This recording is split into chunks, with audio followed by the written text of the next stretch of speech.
Welcome back, guys. In last session we have started learning operators in Java. We completed two topics, that is first one we have seen operators complete syllabus. Second we have learned need of operators chapter. In this video let us try to learn what is an operator. I have written one statement int a equal to 10. It is an operator. If a greater than 0, this is operator. And here I have written a plus 20. This plus is a operator. So what is an operator? It is nothing but a symbol.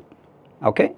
Also might be somewhere you have seen like this, student S1 equal to new student. Okay. What is this? This is also operator. Okay. Might be you have seen something like this. If S1 instance of student, okay, open bracket, closed bracket. What is this? This is also operator. So what is an operator?